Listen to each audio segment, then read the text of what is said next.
The album closes on New Year's Day with Whatsername.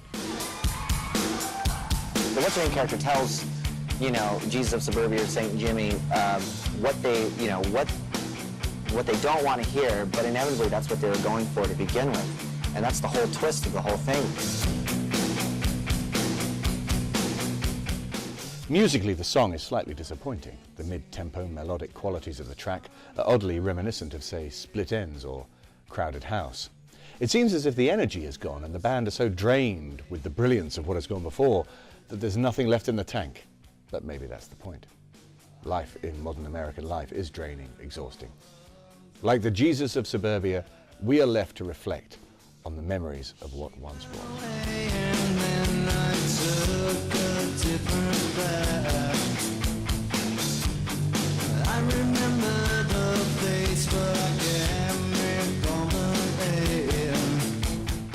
It's prefaced by the song We're Coming Home Again, which really I think should or could have worked best as the album closer.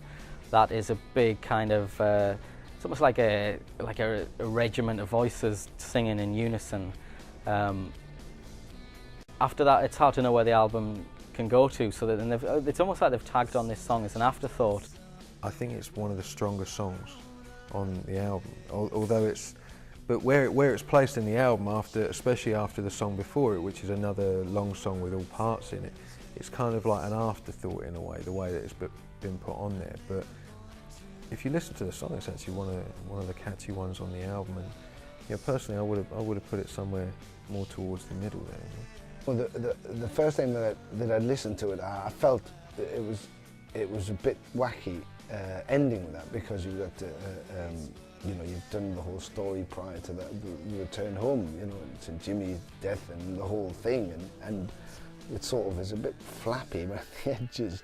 A slower tempo, not really any angst in there anymore. But then, again, I know I've gone back to that, but if you think of the album as a whole, it's a very much a backward viewing point. So it's a little reminiscent. It's a little, it's a little more of a softer statement, let's say. But you've been through a journey, is the idea. You've came through a journey, and most operas and most plays end with a death, and they end with a soliloquy. And so this is their soliloquy following a death to one of their central characters. I think Whatsername it's a bit of a disappointing ending when you consider the opening for the American Idiot album, which is of course the title track, American Idiot. But then I guess when you're thinking of an opera, the ending of an opera is always going to be sort of slightly slower. It's the pulling together of everything. And would you really want to end an album on the same note that you started it, with a kind of this great explosive pop-punk record? So although it's disappointing in terms of a song, I think it was a necessary ending for the album.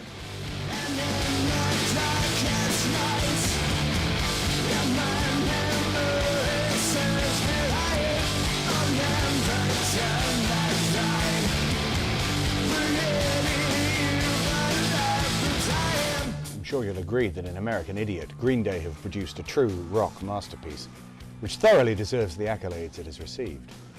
It is a record which looks destined to weather the musical trends and be a landmark record of the decade.